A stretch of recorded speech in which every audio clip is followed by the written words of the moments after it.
Bonjour à toutes et tous, et on est très content aujourd'hui d'avoir Alice qui travaille au LVA, qui a fini sa thèse récemment et qui a enchaîné sur un postdoc au même endroit. Et voilà, qui va nous parler aéroacoustique et des bruitages et ce genre de choses. Merci à toi. Tout à fait. Merci pour l'invitation. Donc, je vais vous parler de ce que j'ai fait en thèse pendant mes 3 ans au LVA, là, avec Quentin Leclerc et Jérôme Anthony. Allez, je vais commencer par dire quelques mots sur le labo pour ceux qui ne le connaissent pas. Donc, c'est un labo de Lyon qui est rattaché à l'INSA Lyon, du coup, et qui est membre aussi du CELIA, qui est donc le Centre lyonnais d'acoustique. C'est un espèce de groupement de laboratoires qui font de l'acoustique à Lyon. Donc, comme je disais tout à l'heure, c'est un labo qui est constitué d'une seule équipe, avec une trentaine de doctorants et une quinzaine de permanents, en gros. Et on a 4 thèmes de recherche, à savoir la vibroacoustique, l'identification de sources, tout ce qui est contrôle non destructif, diagnostic sur machine tournante, etc. Et aussi toute une branche perception et psychoacoustique. Donc aussi, comme je disais tout à l'heure, là, on est en train de relancer les séminaires au LVA. Donc normalement, c'est des séminaires plutôt internes, mais n'hésitez pas à regarder le calendrier qui est en ligne, accessible à tous. Et si vous voyez des séminaires qui vous intéressent, bah, vous m'envoyez un petit mail et puis je vous enverrai un lien pour la visio, quoi. Donc je pars sur le sujet là. N'hésitez pas à m'interrompre si vous avez des questions ou des remarques à tout moment, pas de souci. Donc le contexte de l'étude, c'était donc réduire le bruit des avions, puisque j'étais financée en partie par le projet Clean Sky 2, qui est un projet européen justement pour la réduction notamment du bruit d'avion. Et donc on s'intéressait à tout ce qui est mesure de microphonique multivoix en présence d'écoulement. Donc après, ça peut être des applications plus larges comme les mesures sous l'eau, sur tout ce qui est véhicules mouvants de manière générale. Et en particulier, nous, on s'est intéressé à la problématique des microphones donc qui sont montés en parois. Comme vous pouvez voir là sur, par exemple, les 2 images, donc à gauche, on a une maquette d'avion qui est dans une soufflerie, et on peut voir, j'espère que vous voyez ma souris, donc sur la droite, on voit une antenne pariétale. Sur la droite, c'est l'application qui a été visée par Airbus, notamment dans le cadre de ce projet européen, où là, les micros sont collés sur le fuselage à l'extérieur de l'avion et on traite des signaux qui sont acquis pendant que l'avion est en vol. Donc là, on se place dans un cas de figure où les mesures sont effectuées en présence d'une forte couche limite turbulente qui vont a priori induire des fluctuations de pression qui dominent les mesures. Donc en gros, il y a deux cas de figure relatifs à ces applications-là. Donc j'ai mis en dessous là, une petite illustration où on souhaiterait par exemple caractériser le bruit de montant de baie et le bruit de rétroviseur avec des capteurs qui sont situés au niveau de la vitre conducteur. Et donc soit on souhaite étudier les sources acoustiques, qui sont ici le rétroviseur et le montant de baie, pour faire par exemple de la localisation de sources, de la prédiction de bruit, etc. Et dans ce cas-là, on veut supprimer la contribution de l'écoulement, donc ce qu'on appelle parfois le pseudo-bruit ou le bruit hydrodynamique, sur les capteurs.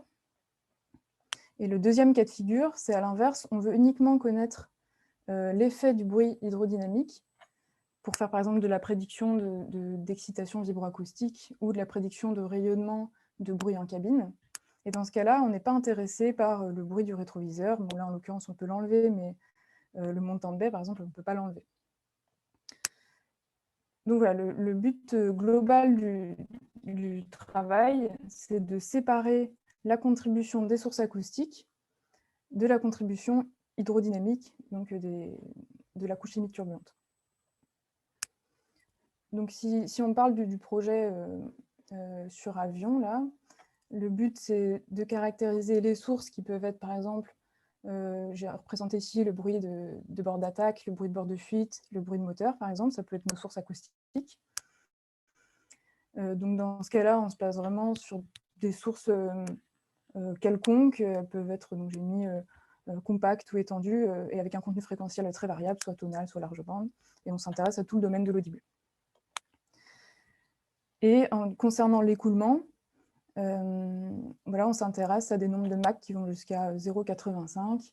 Donc, a priori, avec un rapport acoustique sur couche chimique turbulente qui va être très, très négatif.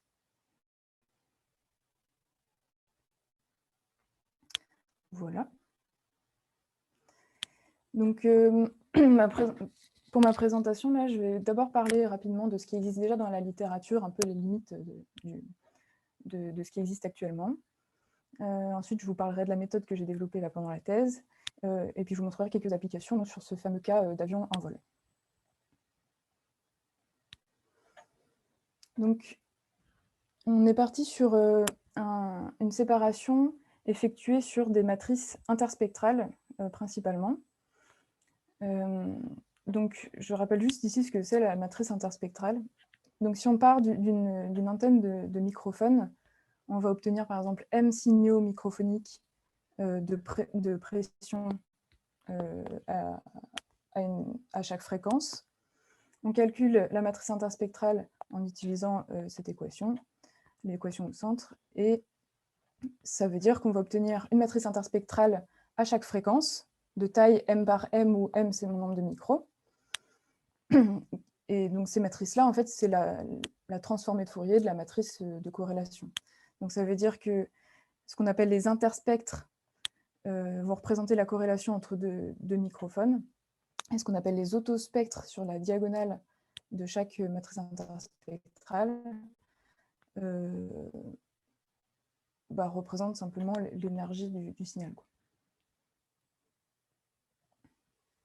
Donc l'intérêt d'utiliser matrice interspectrale, c'est principalement que ça réduit la taille des données, tout en conservant les structures de corrélation au sein des données, c'est-à-dire les corrélations entre chaque microphone. Donc si je réécris sous forme vectorielle, on va avoir ici un vecteur Y de mes pressions mesurées, qui va s'écrire comme la contribution acoustique plus la contribution couche chimique turbulente. Et sous forme matricielle, c'est pareil. Donc on va avoir une matrice pour les mesures, une matrice pour la partie acoustique, une matrice pour la partie couche chimique turbulente. Donc le problème de séparation, c'est comment retrouver chaque matrice à partir de la matrice de mesure SYY ici. Donc la plupart des méthodes de la littérature exploitent en fait les structures de corrélation propres à chaque contribution pour pouvoir résoudre ce problème inverse qui a priori est difficile à résoudre. Donc la contribution acoustique par exemple, on sait qu'elle est fortement corrélée sur les microphones et qu'elle va être de rang réduit. Elle est de rang réduit parce que son rang va être donné par le nombre de sources acoustiques, et a priori, le nombre de sources acoustiques, il est inférieur au nombre de micros, mais par contre, il n'est pas forcément connu a priori. Concernant la partie couche chimique turbulente, on peut estimer qu'elle a une longueur de corrélation spatiale qui est bien plus faible que la contribution acoustique, et on sait qu'il existe déjà quelques modèles expérimentaux pour décrire cette corrélation au sein de la matrice interspectrale mesurée. Donc c'est ce que fait par exemple la méthode du filtrage en nombre d'ondes. Donc cette méthode exploite le fait que les deux contributions, donc acoustique et couche chimique, se situent dans des domaines en nombre d'ondes différents. Par conséquent, on peut faire l'hypothèse qu'en intégrant chaque domaine, on peut reconstruire finalement les contributions séparément. Donc vous avez ici une représentation de la contribution attendue, classique, on va dire, schématique, en nombre d'ondes de chaque partie.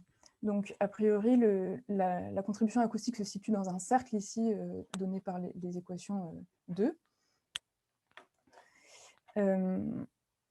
tandis que la partie convective, donc induite par la couche chimique turbulente, va se situer dans une ellipse située autour du nombre d'ondes lié à la vitesse d'écoulement. Voilà. Et donc, on sait qu'il existe des modèles expérimentaux pour décrire ça. En pratique, les limites de cette méthode, c'est déjà qu'il faut un grand nombre de capteurs pour pouvoir bien décrire au moment où on fait la transformée de Fourier spatiale pour avoir une description assez fine de chaque contribution. Et en plus, il est possible qu'en pratique, les deux régions en nombre d'ondes des contributions se superposent, comme vous pouvez voir ici. Donc, j'ai fait une représentation schématique des nombres d'ondes kx, donc le long de l'écoulement, en fonction de la fréquence. Donc, le cercle acoustique ici, maintenant, il est représenté par un cône autour de kx égale 0, tandis que la région convective, en rose, n'est plus une ellipse, mais c'est une espèce de cylindre, quoi. Et on voit qu'en basse fréquence ou à haute vitesse de convection, les deux zones peuvent se superposer, et dans ce cas, faire l'intégration ne va plus suffire. On peut aussi parler du cas où on va avoir du repliement. Et si on a du repliement, ici, on va avoir une duplication de la partie acoustique qui va potentiellement chevaucher la zone liée à la couche chimique turbulente, par exemple. Les autres méthodes qui existent sont des méthodes vraiment de signal pur, de post-traitement, finalement. Et elles reposent toutes sur l'hypothèse que le bruit de la couche chimique turbulente est totalement décorrélé sur les microphones. Ça veut dire quoi? Ça veut dire que les interspectres vont être nuls, puisque la corrélation entre chaque micro est nulle. Donc ça veut dire qu'ici, la matrice associée à la couche chimique turbulente est totalement diagonale. Donc voilà, j'ai cité ici 4 méthodes de la littérature qui utilisent cette hypothèse forte pour pouvoir faire cette séparation.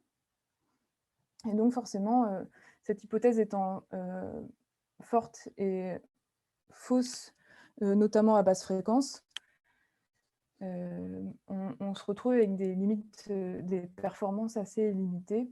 Donc on a voulu dépasser dans le cadre de ce travail de thèse. Donc pour la méthode développée, voici les points qu'on voulait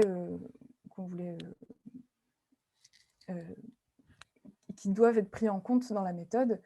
Donc, on ne veut faire aucune hypothèse sur les sources, leur propagation, leur situation, leur situation, leur nombre, etc. Donc, aucune hypothèse sur les sources et leur propagation.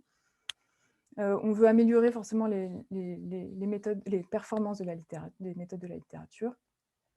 Et enfin, on voudrait une régularisation du problème inverse qui soit assez simple, intuitif si possible. Et enfin, on veut prendre en compte la corrélation de la couche chimique turbulente, contrairement aux méthodes de la littérature qui font l'hypothèse d'une couche chimique totalement décorrélée sur les micros. Donc, je vais vous parler maintenant de la méthode en elle-même, avec une première partie un peu théorique. Donc voici la décomposition matricielle qu'on propose de faire pour faire cette fameuse séparation.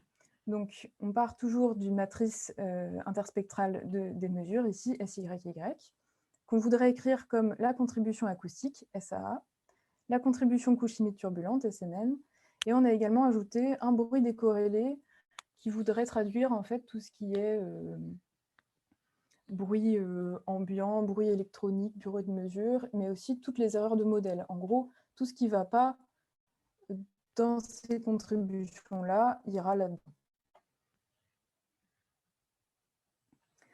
Ensuite, pour pouvoir bien identifier chaque terme dans cette décomposition, a priori, c'est impossible de le faire en l'état. Donc, on affine le modèle en imposant un certain nombre de contraintes.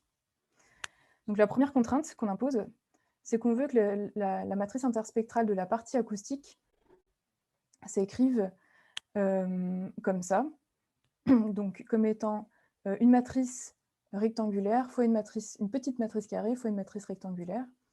Ça traduit quoi? ça traduit le fait qu'on veut que le champ acoustique s'écrive comme une combinaison linéaire d'un certain nombre de sources équivalentes décorrélées, indépendantes. Donc ça, c'est l'hypothèse du modèle qui existe déjà, qui s'appelle l'analyse factorielle. Donc c'est assez proche de ce qu'on ferait si on voulait faire une sorte d'analyse en composante principale. Donc en faisant ça, on impose une structure de corrélation assez particulière à la matrice interspectrale du champ acoustique.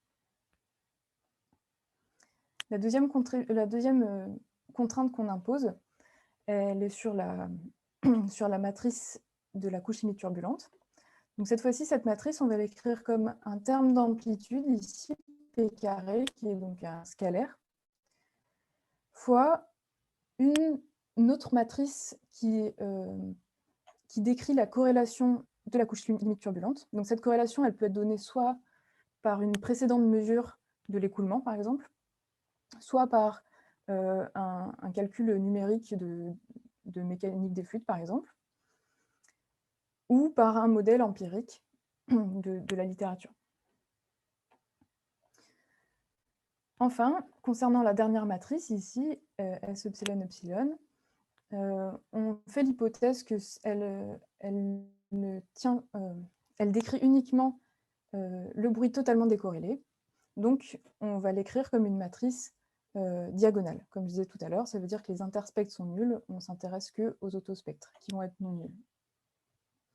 Donc voilà, en imposant toutes ces contraintes-là, on espère que ce problème va devenir identifiable, et donc on va pouvoir le résoudre.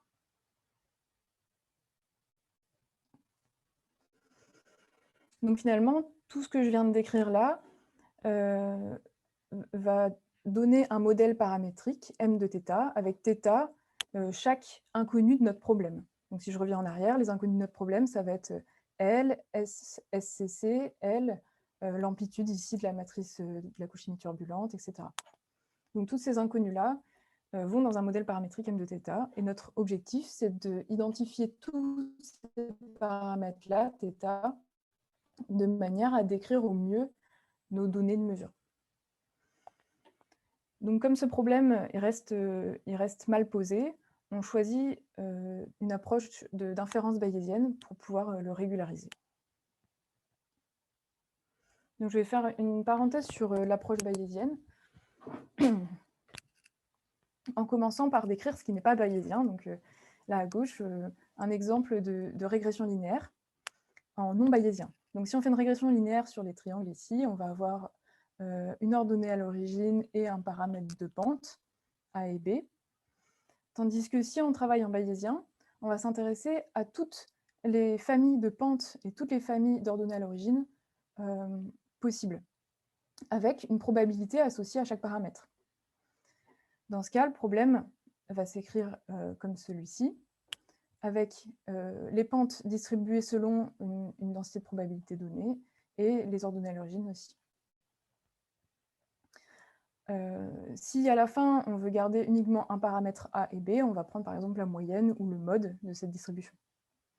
Donc ça veut dire que en inférence bayésienne, à la fois les données et à la fois les inconnus sont considérés comme des paramètres comme totalement aléatoires. Et ça permet de prendre en compte de manière explicite à la fois les erreurs de modèle et à la fois l'incertitude qu'on a sur nos données.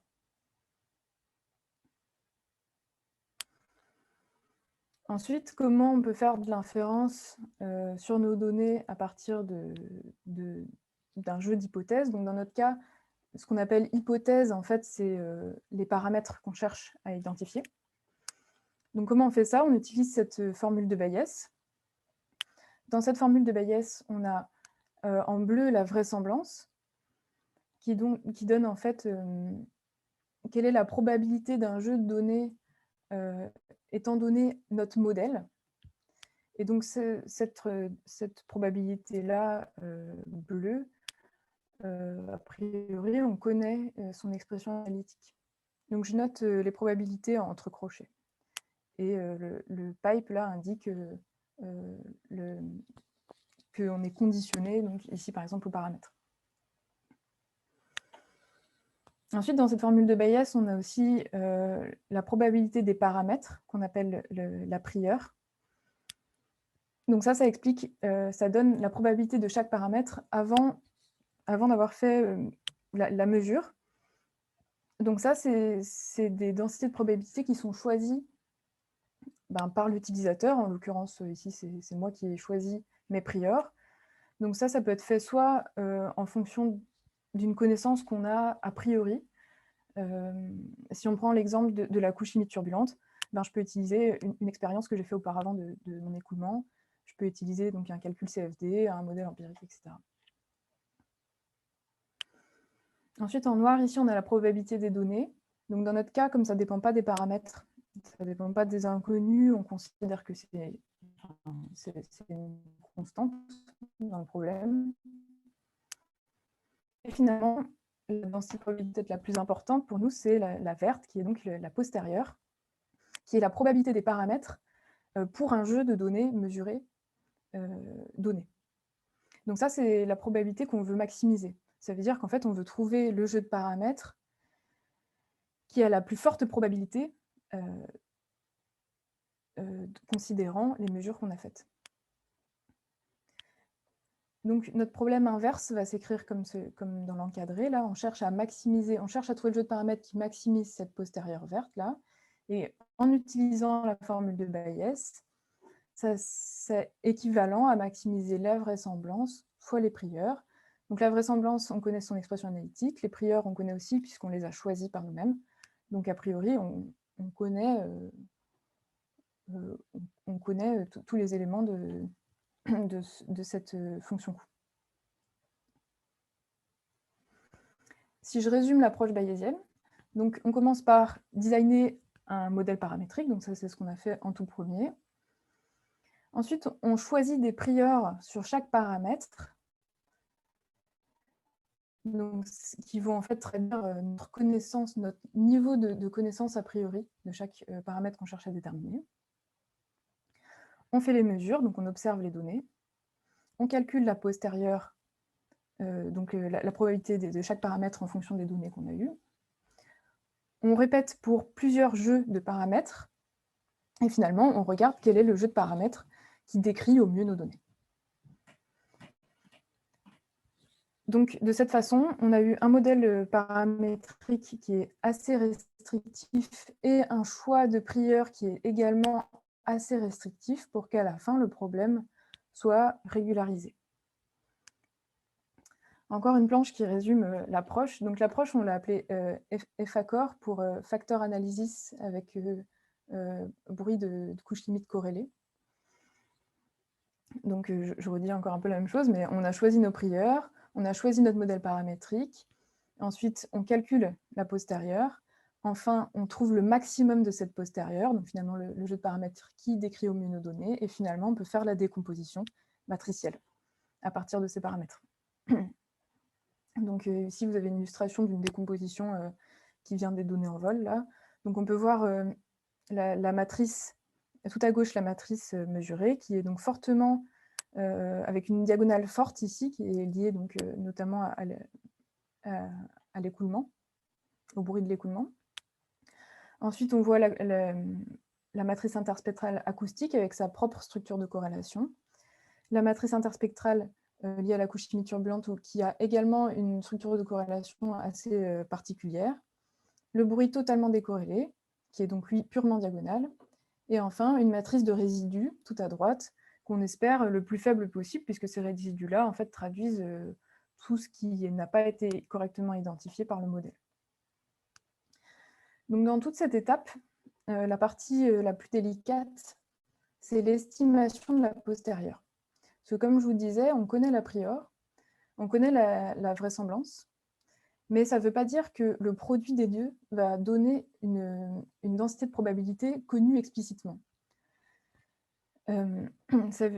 Ça induit qu'on doit estimer ce produit-là de manière numérique. Et nous, en l'occurrence, on a choisi l'échantillonneur de Gibbs. Donc, je vais en dire deux mots là. Donc, c'est une méthode, l'échantillonneur de Gibbs, c'est une méthode Monte Carlo Markov Chain donc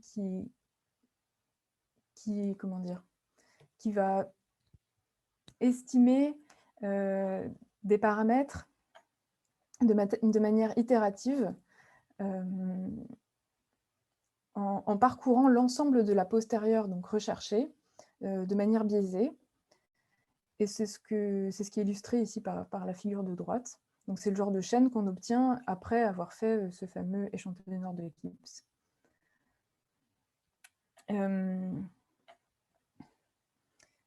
Qu'est-ce que je peux dire là donc sur la figure de gauche, on voit une sorte d'illustration d'un échantillonneur pour deux paramètres, θ1 et θ2. Donc en fait, on tire plein de couples θ1, θ2. Et ensuite, on va prendre en gros le maximum de la distribution qu'on obtient après un nombre de tirages suffisamment grand. Donc ce maximum-là nous donnera le couple optimal, sachant nos données. Donc pour implémenter cet échantillonneur, la principale limite, c'est qu'il faut faire un peu de maths, pardon. Mais une fois que les maths sont faites, l'implémentation est vraiment rapide. D'un point de vue algorithmique, c'est assez simple.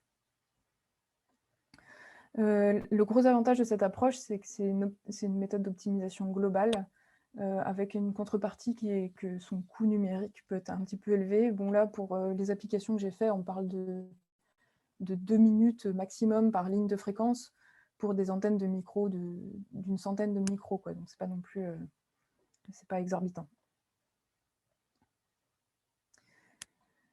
Voilà, pour terminer cette partie théorique, je vais parler un instant du choix du modèle de couche chimique turbulente qu'on a fait. Donc, comme je disais tout à l'heure, la matrice SNN, là, qui est donc la matrice associée à la partie bruit couche limite, on l'écrit comme un terme d'amplitude qui est un scalaire, fois une autre matrice qui décrit la corrélation de la couche chimique turbulente.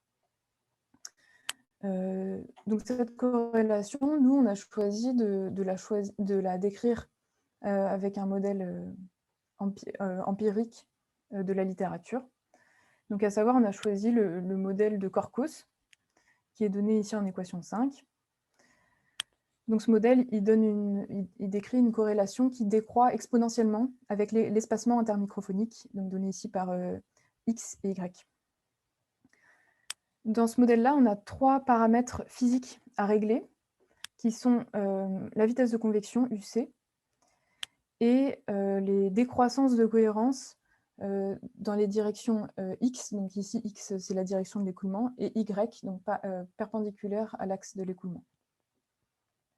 Donc on a choisi ce modèle-là principalement parce qu'il est écrit dans le domaine spatial, alors que les autres modèles de la littérature sont souvent décrits dans le domaine des nombres d'ondes.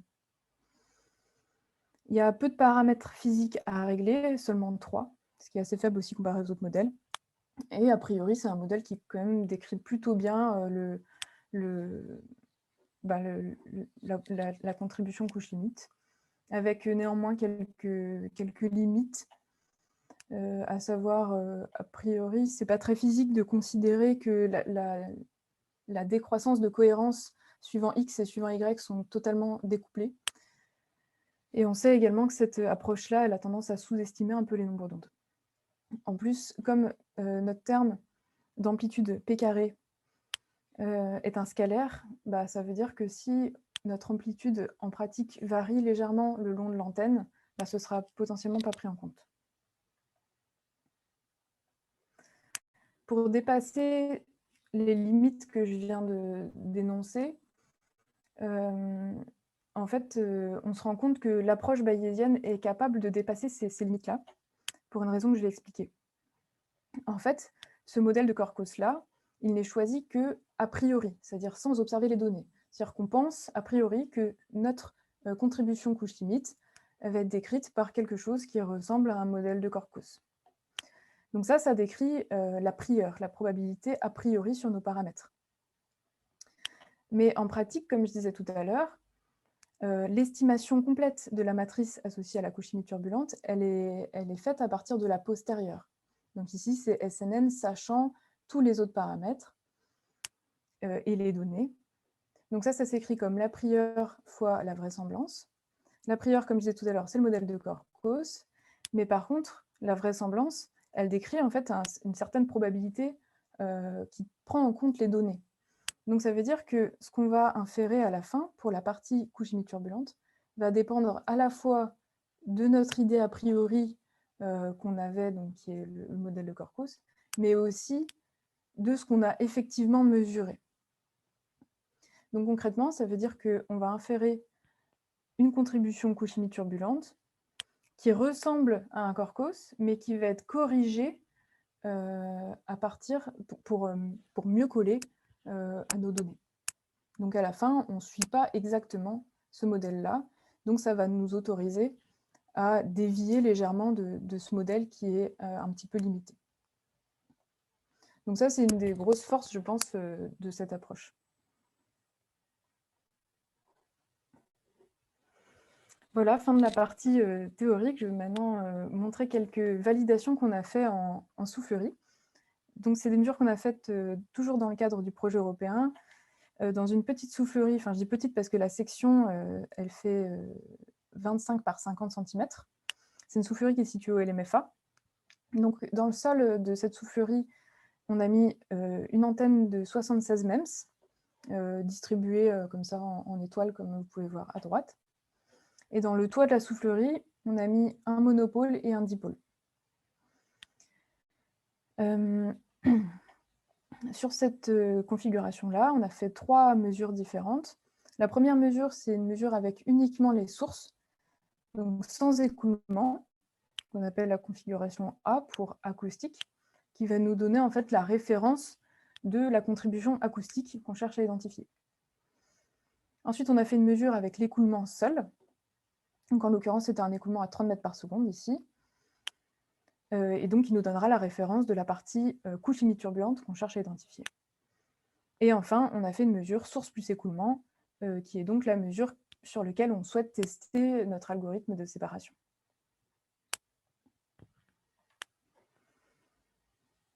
Je vous montre ici les paramètres du modèle de Corcos qu'on a réussi à identifier pendant la procédure de séparation.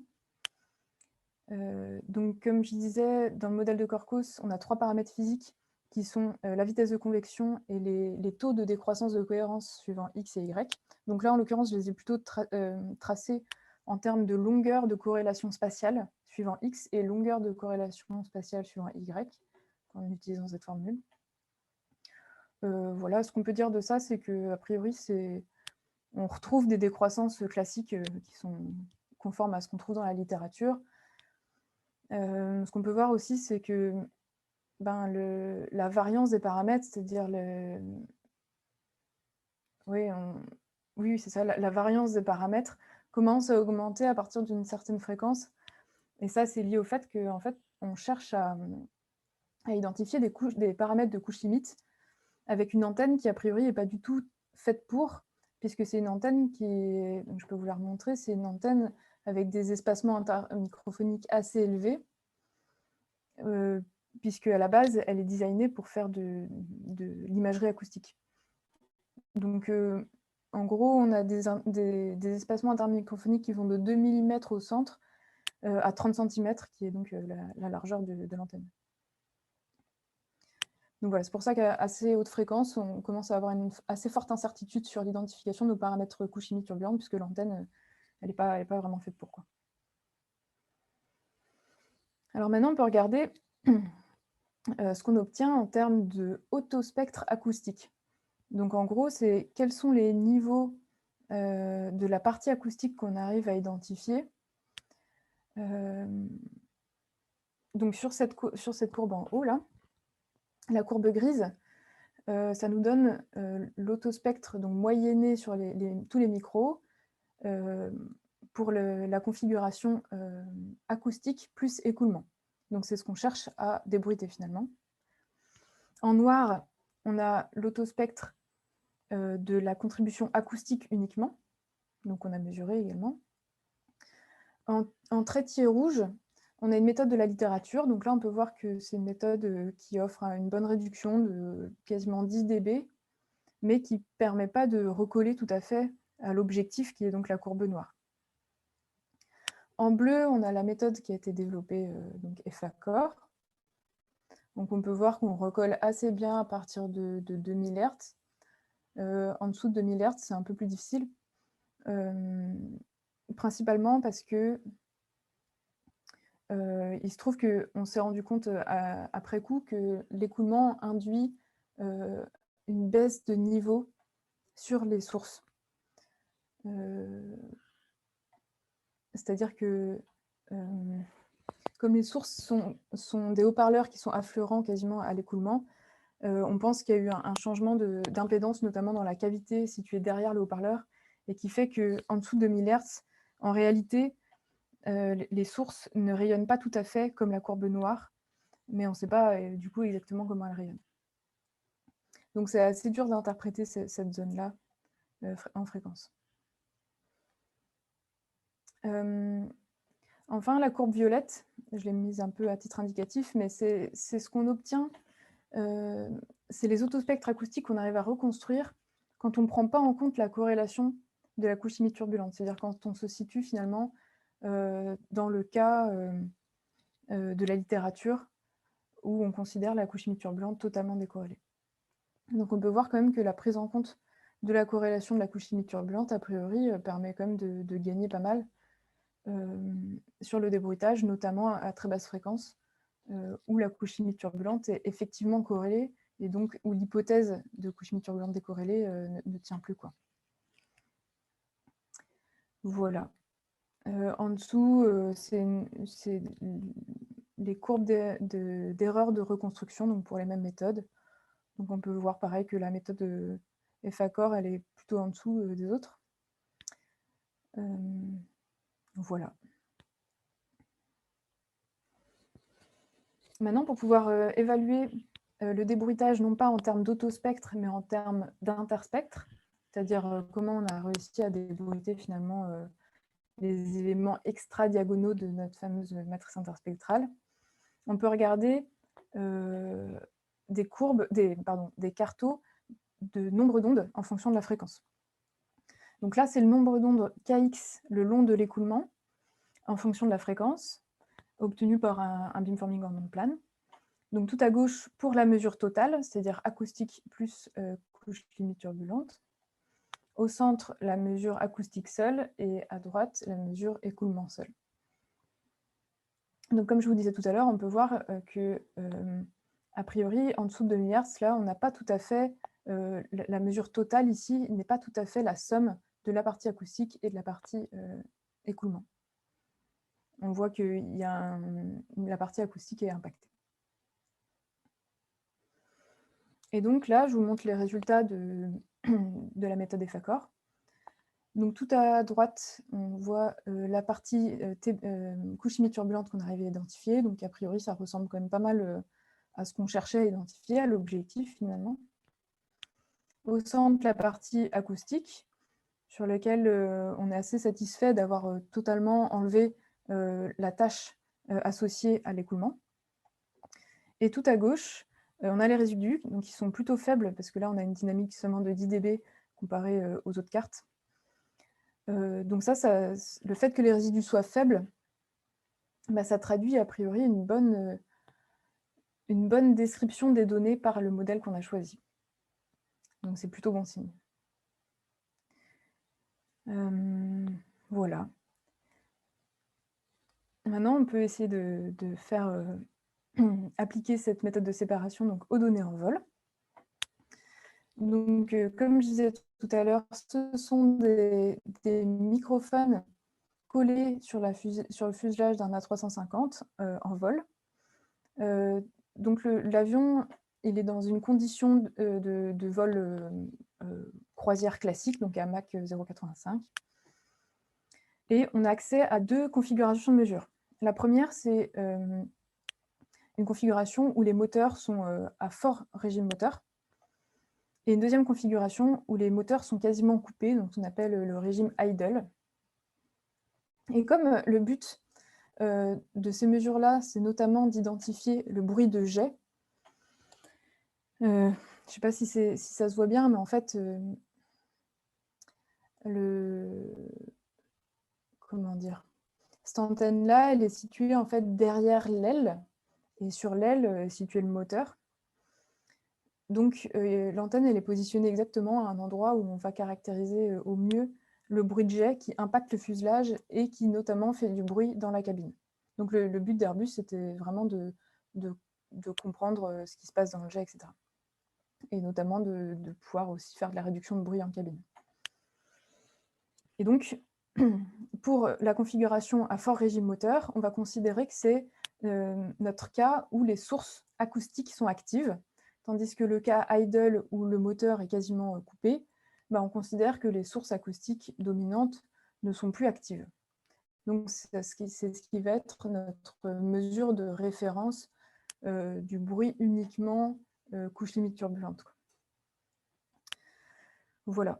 Donc, on a 25 micros en ligne, comme vous pouvez voir. Là, on a 5 lignes de 5 micros. Donc, a priori, c'est une distribution très régulière qui va induire un fort aliasing sur des cartaux d'imagerie ou sur même des cartaux en nombre d'ondes. Donc, c'est une disposition pas très favorable. Donc,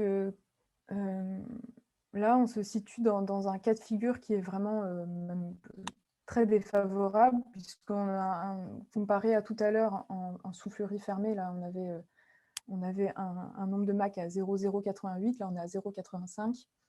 Pour un nombre de microphones qui est 3 fois plus faible, un nombre également de moyennes effectuées qui va être 2 fois plus faible, une couche limite qui est qui est un peu pourrie, en fait, parce qu'on ne la connaît pas, on ne sait pas exactement ce qui se passe, on sait qu'elle va être fortement inhomogène sur l'antenne, mais on ne sait pas exactement comment. Et un champ acoustique qui n'est pas connu. On sait que l'acoustique va venir principalement du bruit moteur et jet, mais on n'en sait pas beaucoup plus. Et en plus, comme je disais tout à l'heure, la géométrie de l'antenne fait que on s'attend à avoir du repliement et des choses comme ça qui vont apparaître, quoi. Donc, comme on ne connaît pas la partie acoustique qu'on cherche à identifier, pour pouvoir un peu se référer quand même à une méthode de base pour pouvoir comparer, évaluer, on va dire, les performances de la méthode de séparation, on a utilisé donc une méthode de spectre cohérent, donnée par la formule dans l'encadré ici. Donc cette méthode, en fait, elle utilise des voies, comment dire, des capteurs qui sont supposés avoir un bruit de couche humide turbulente qui est décorrélé des capteurs situés sur le fuselage externe.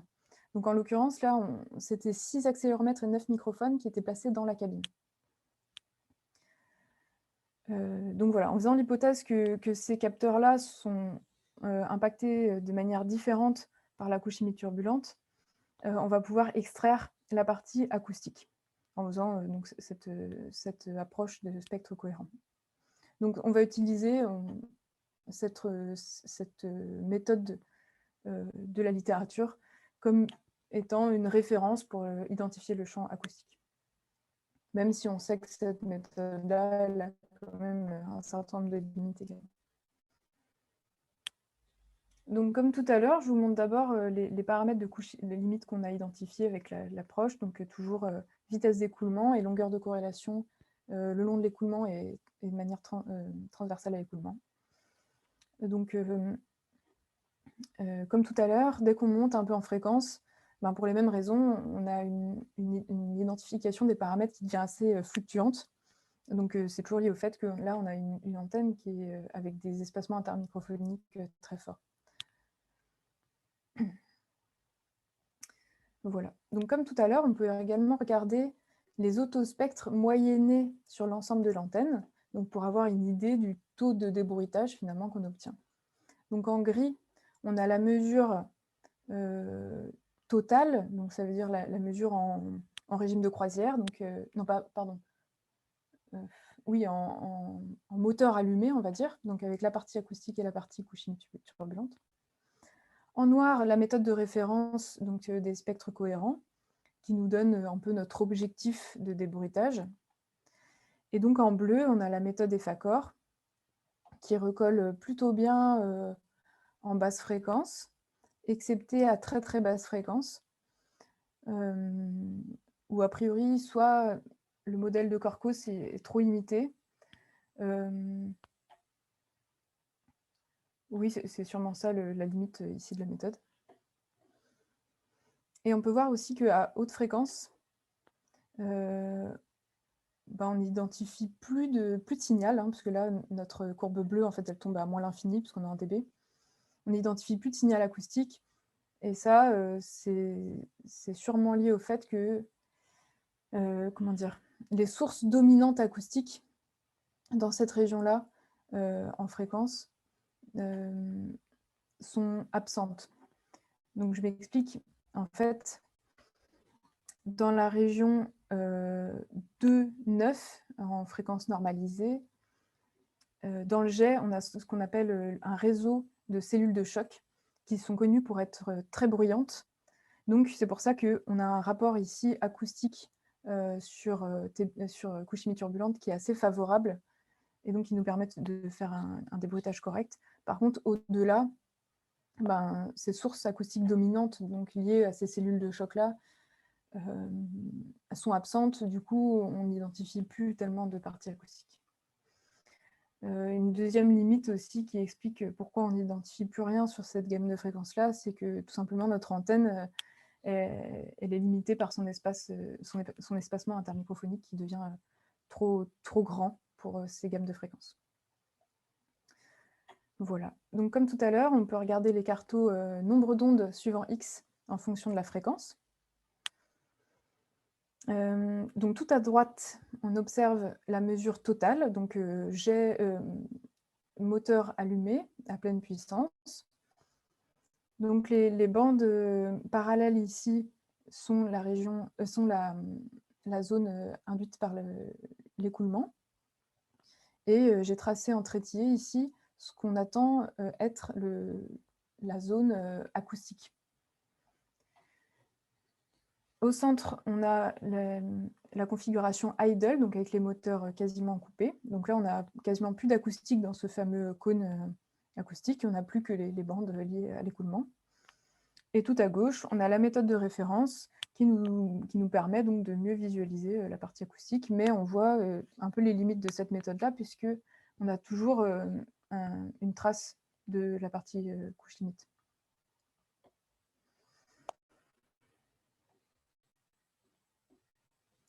Et donc, ah oui, j'ai pas dit, mais en fait, on a plein de bandes parallèles ici sur la zone convective liée au fait que donc on a un fort repliement lié à cette géométrie d'antenne très régulière. Donc ça montre bien les limites du filtrage en nombre d'ondes.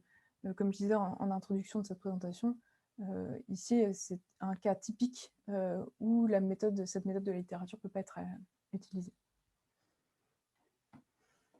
Donc, sur la deuxième ligne, là, je vous montre maintenant les résultats obtenus avec la méthode de séparation. Donc, au centre, on a la partie couche limite identifiée, donc voilà, qui ressemble plutôt au régime idle.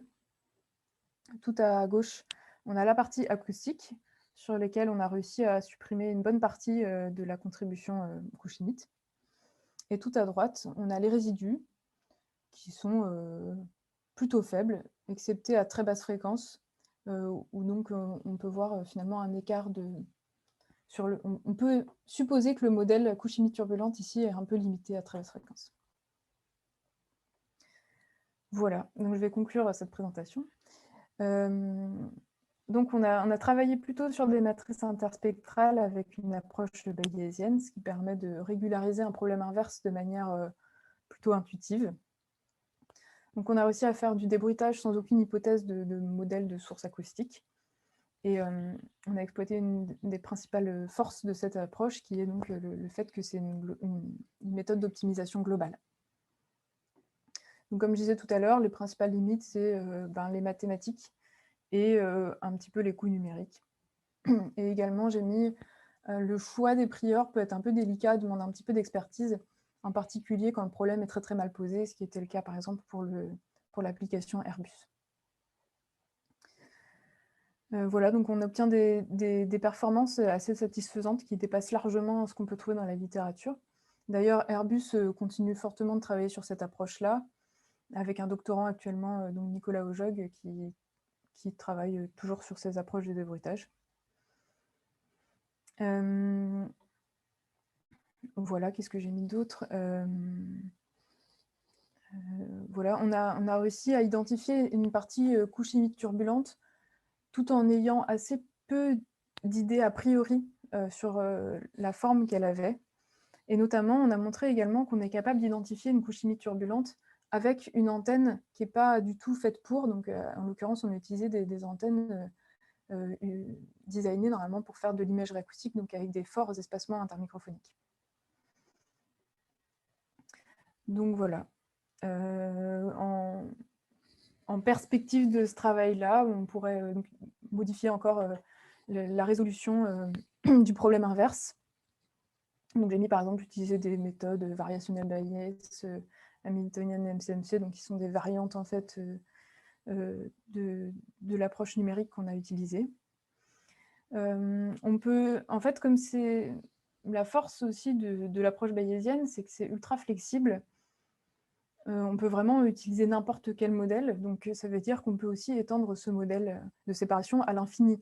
Donc j'ai mis des exemples ici, par exemple prendre en compte une évolution spatiale de la couche chimique turbulente sur l'antenne. On pourrait prendre en compte un angle d'attaque pour l'écoulement qui n'est pas forcément connu, là c'est le cas pour le cas Airbus. On ne sait pas exactement comment l'écoulement se développe sur le fuselage. On pourrait également prendre en compte un modèle de source acoustique, si on souhaite être plus précis. Je pense notamment à une source acoustique qui serait cyclostationnaire pour faire de l'identification de bruit vraiment moteur, donc sur les éléments tournants du moteur. Donc voilà, en complément de ce travail, c'est vrai que ça aurait été bien d'avoir, si j'avais eu le temps, j'aurais fait plus d'imagerie acoustique pour pouvoir vraiment plus rentrer dans la physique des sources et voir à quel point cette approche de séparation là permet de gagner sur les cartos d'imagerie acoustique. Donc ça, c'est aussi ce que fait mon collègue Nicolas au LVA pour Airbus.